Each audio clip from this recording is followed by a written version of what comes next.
Il gruppo consiliare è ancorato all'amministrazione Firetto, il segretario cittadino e quello provinciale invece con le valigie in mano, pronti per passare ai saluti.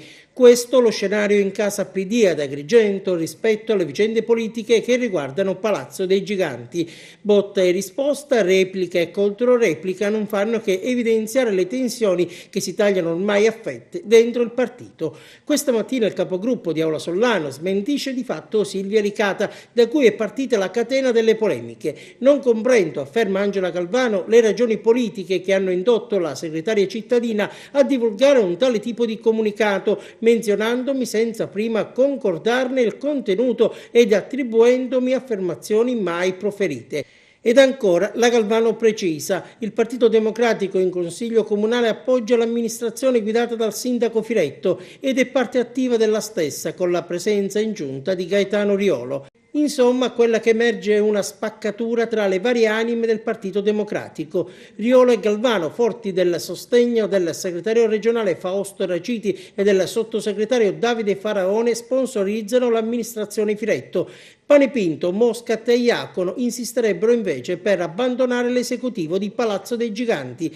La resa dei conti è annunciata subito dopo le festività pasquali.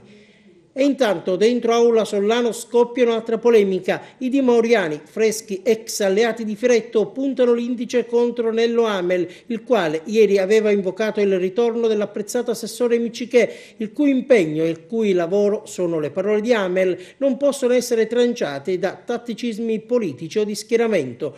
Piccone, Vullo, Vaccarello e Gibilano non hanno gradito e passano all'attacco. Ci viene subito da dire, sottolineano i 4 consiglieri comunali, da quale pulpito viene la predica. Amel, spiegano, è colui che ancora in piena luna di miele abbandonò la maggioranza in netta e vigorosa polemica con il sindaco, reo di avergli posto il divieto di diventare presidente di Aula Sollano, e la ribellione lo portò a dichiararsi indipendente, salvo poi rientrare di fatto nei ranghi firettiani. Un incomprensibile ritorno. E viva la coerenza, puntualizzano Piccone, Vullo, Vaccarello e Gibilano, ma siamo certi che Amel l'avrà sacrificata per una buona e nobile causa. La nostra uscita dalla coalizione che ha determinato le inevitabili dimissioni dell'assessore di riferimento politico, concludono i 4 consiglieri comunali, è stata semplicemente dettata dalla chiusura totale del sindaco nei confronti del gruppo, messo ai margini rispetto alle scelte che riguardano la vita dell'ente e dell'intera comunità amministrata.